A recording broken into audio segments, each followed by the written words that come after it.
From tomorrow morning, we have one of the very important activities of the G20 at this G20 summit being hosted by Prime Minister Shri Narendra Modi, to give us a sense of what all is in store and what has been happening so far.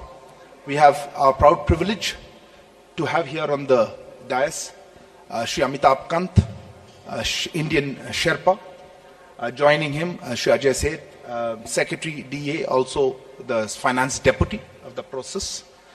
Next to him, Shri Harshvardhan Shringla, Chief Coordinator of the G20, and on my left, Shri Vinay Quatra, Foreign Secretary.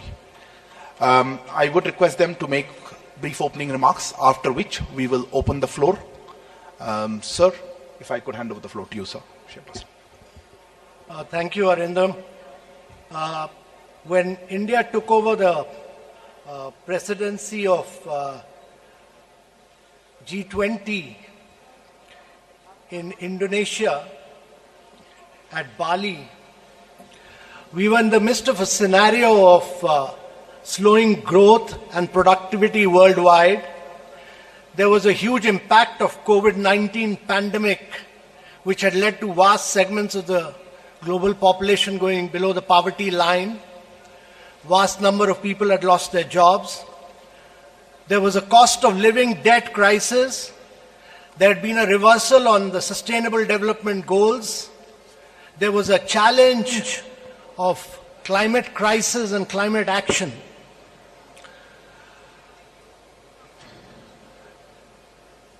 At that point, India felt that we should start our presidency with the theme of Vasudhaiv Kutumbakam. That is, the world is one family. We are one earth, one family, and we should have one future. And the Prime Minister, who's the leader of G20 from India, and I act as his Sherpa, he said that our presidency, India's presidency, should actually be inclusive, it should be ambitious, it should be decisive, and it should be action-oriented. And these are the four principles on which we have worked. And I can assure you that we have lived up to his vision of being inclusive, ambitious, action-oriented, and very, very decisive during our presidency. During this presidency, we had some broad priorities with which we started. And these priorities were very critical for the global world. First of which, that at a point of time when the 1/3 of the world is facing a recession, we should drive bold, sustainable, strong, and inclusive growth. The second key priority for us was to have accelerated sustainable development goals, because only 12 of the 169 SDGs are on track, and we are way behind the schedule. We are midway at the 2030 action point, but we are way behind, and therefore accelerating SDGs, improving learning outcomes, health outcomes, nutrition, all these were very critical for India's presidency. Thirdly, we wanted the world to take the lead on green development in the context of climate action and climate finance. And there were several components of this which we wanted to drive, and therefore green development, climate action, climate finance was our third priority. And because both SDGs and climate action require finance, particularly for developing and emerging markets in the global south, it was critical that we focus on multilateral institutions of the 21st century, how to redesign and reform them. And our view was that Global South, developing countries, emerging markets, which has been a very, very key component of India's presidency, must be able to get long-term financing and must be able to use new instruments for financing to drive both SDG and climate finance. So, the fifth priority of India's presidency was that we must have technological development and digital public infrastructure. Because if we have to lift vast segments of the population, if we have to make a difference to the global south, technology will be the key driver. And most of the innovations in the world have come from the big tech in the West, and even in China they've come from big tech. But India has created a very unique model of digital public infrastructure, which is open source, open API, is interoperable, and has enabled digital identity for every citizen, has enabled bank account for every citizen, has enabled everyone to do fast payments, has enabled everyone to improve learning outcomes and health outcomes. And during the COVID, we were able to do 2.2 billion COVID vaccinations. And therefore, technological development and how to use digital public infrastructure to drive growth, when 4 billion people of the world do not have digital identity, about 3 billion people do not have bank accounts, and over 133 countries do not have fast payments. That was critical from India's priorities perspective. And the last key priority which the Prime Minister elucidated and which he felt very strongly about was women-led development, to bring women-led development, to bring women empowerment and gender equality. So these have been the 6 key priorities of India on which we have worked. We started our presidency on which the Foreign Secretary will talk about, with a meeting of the Voice of the Global South. We got the perspective of 125 leaders, and then we remained focused on the perspective of the Global South and the requirements of the developing countries. And the New Delhi Leaders' Declaration, which many of you will see post the summit, you will see it as a voice of the Global South and the developing countries. No document in the world would have such a strong voice for the Global South and the developing countries as the New Delhi Leaders' Declaration. And therefore, the Prime Minister's vision of India's G20 presidency being a very inclusive presidency has been our aim. There's been a huge scale and reach of India's presidency. There have been 19 G20 countries and EUs, and the EU, that means 20, 9 special invitee countries. There have been 3 regional organizations. There have been 11 international organizations who participated in all the 220 meetings that took place in India.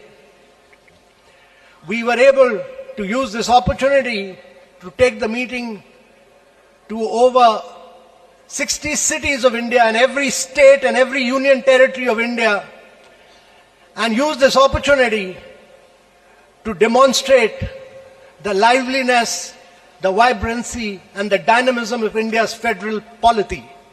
Every state vigorously participated, and we were able to translate and bring a huge transformation to the city infrastructure in 60 cities.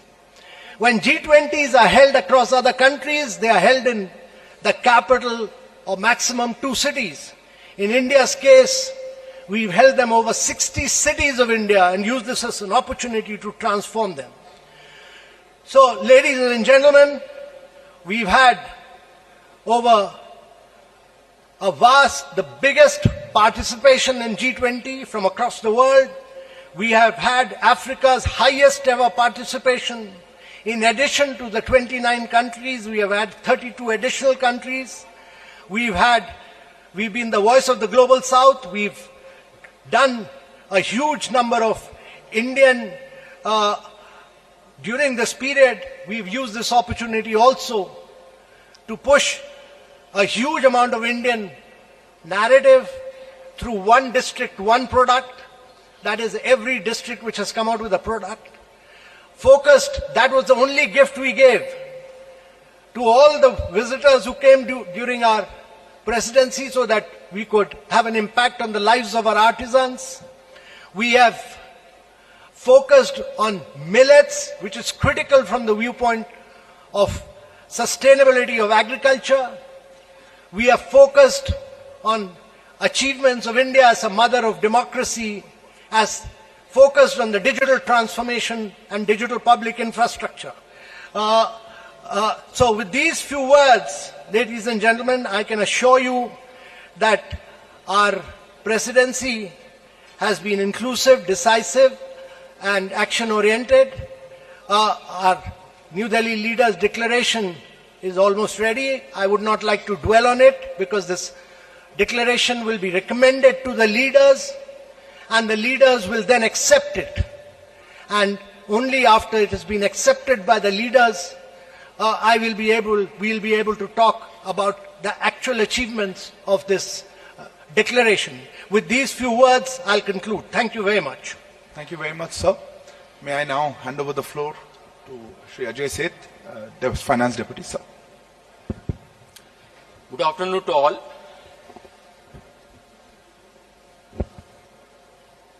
Let me share some of the priorities which the finance-related work handled during the course of the presidency. Under the leadership of our Prime Minister, Shri Narendra Modi, the focus and the vision of India G20 presidency has been to bring focus to the global discourse, to issues which make a difference to people's lives, lead to actionable, decidable, sustainable and inclusive growth, and empower the global growth. Keeping that vision in mind, the priorities which were set and endorsed by finance ministers and governors in February in their first meeting in Bangalore, some of them were how to strengthen multilateral development banks for challenges of 21st century. Similar manner, how to support a strong, sustainable, balanced and inclusive growth in the midst of the current challenges which the world is facing. In the same way, how to manage the debt vulnerabilities which several countries are facing. Yet another priorities was that how the technology can be used for financial inclusion, for productivity gains, for efficiency, for private sector. Similarly, how the new potentials of technology such as blockchain or crypto can be beneficial, and yet how to build a policy discourse, the policy approaches, and what set of regulation, building consensus around that. So these were some of the priorities, and during the course of the year,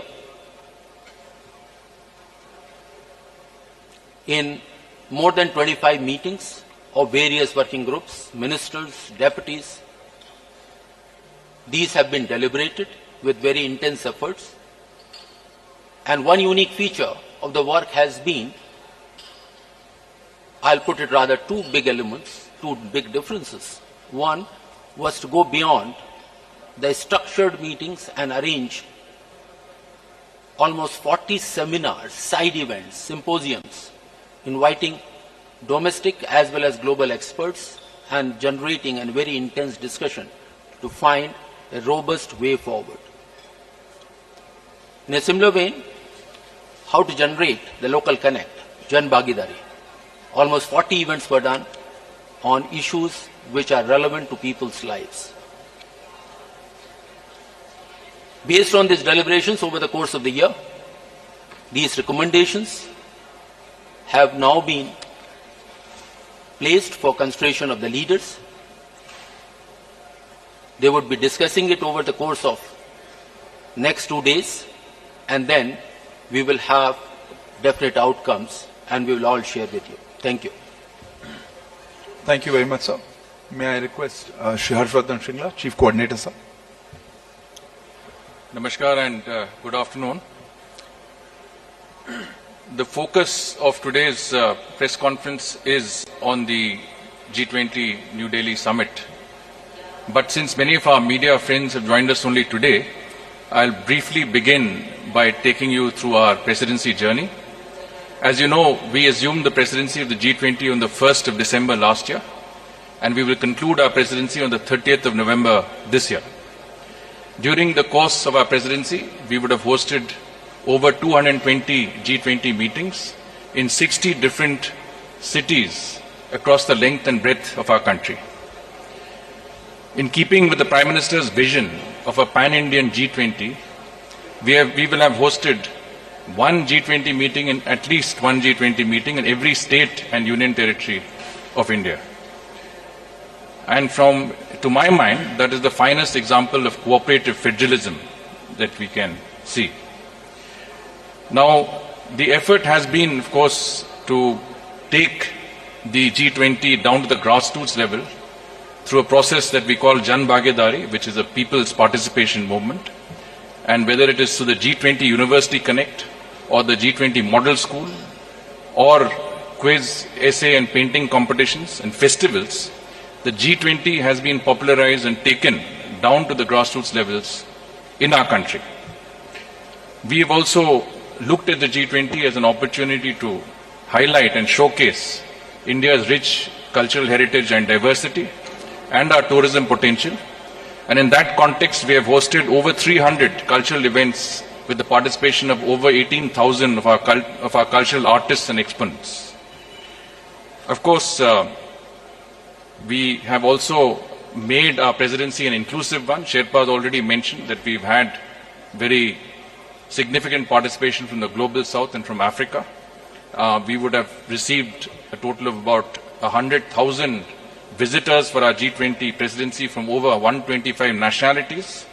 And for many of them, this has been the discovery of a new India. And I think that has been very significant from their point of view. Clearly, the G20 presidency will bring economic benefits to our country and to our citizens, and that's also been a very important objective. Now, when you organize such a huge exercise, an unprecedented and uniquely Indian presidency, you do need an organizational base. And we have started on the organization and planning of the G20 as early as the beginning of last year, 1.5 years before today's eve of the summit. We have set up the G20 Secretariat. In this process, it has been a whole of government approach and a whole of nation approach. And every single Indian citizen has been involved in that effort. And it's very important to note that about 15 million of our citizens have been directly involved in the participation of some G20 event or the other across our country.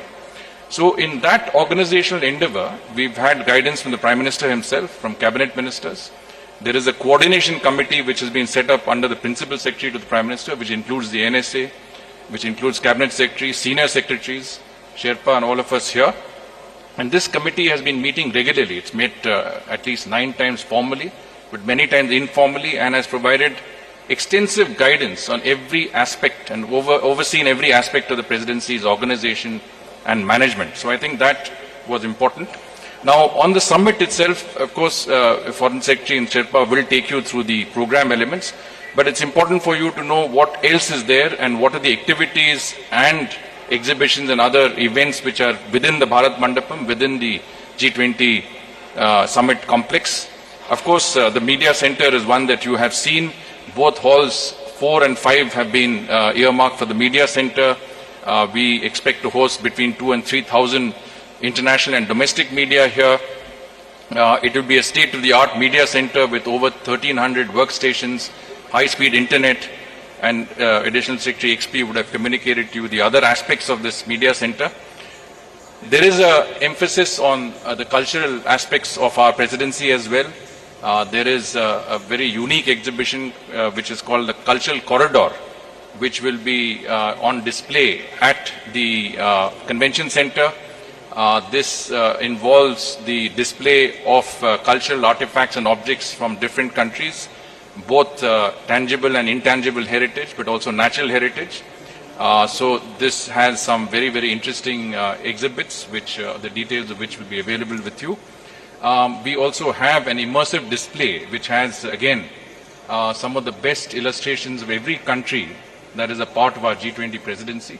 And all of this, again, is at the convention center. There's a democracy cube, which is also there.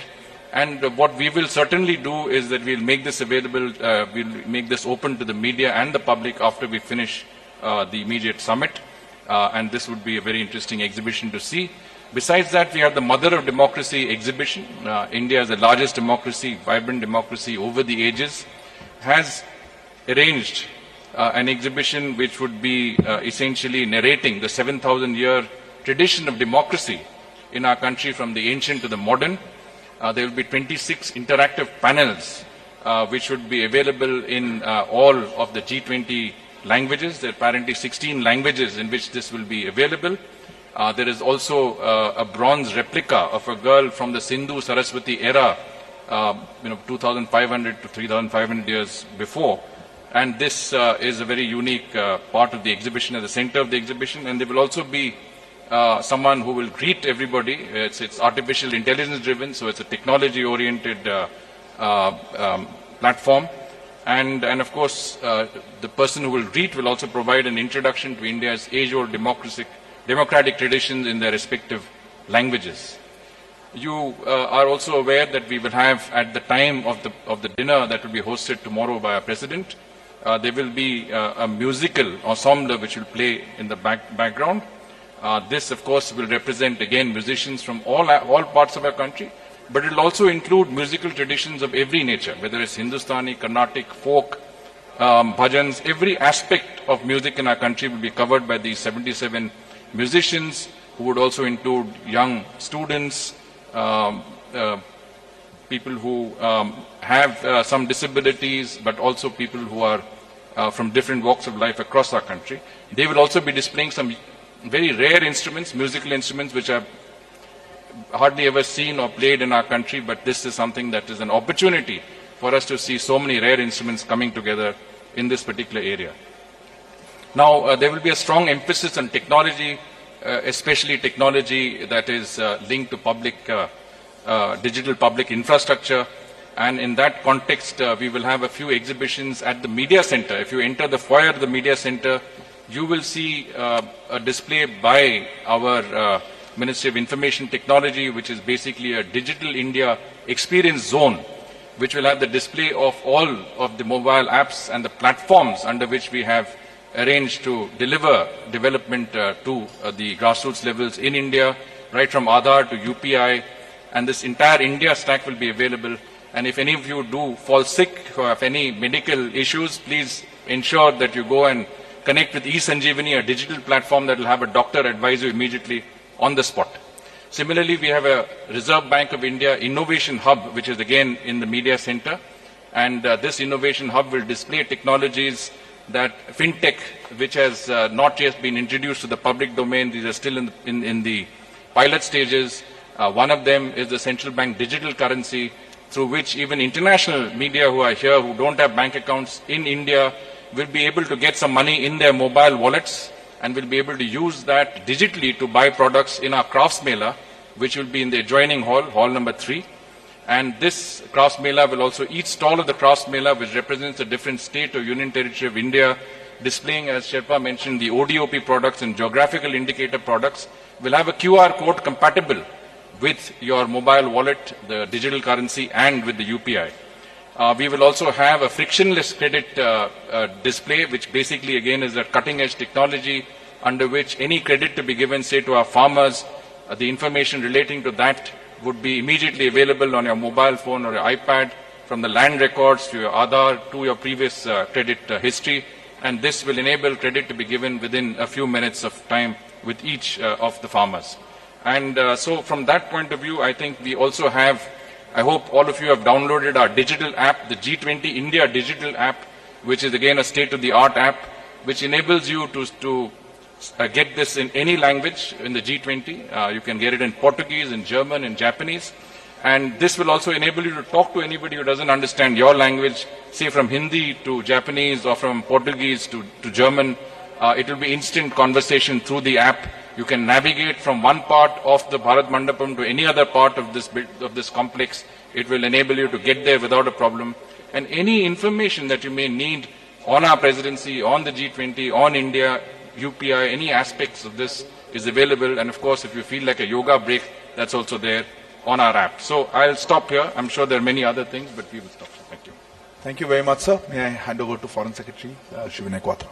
Thank you very much, and good afternoon to friends from the media, both domestic and international.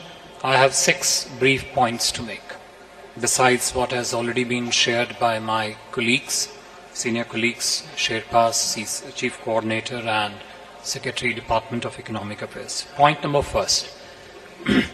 If you really want to get a sense of India's vision, priorities and approach to the G20 presidency, I would encourage all of you to read the op-ed that the Honorable Prime Minister of India has written yesterday.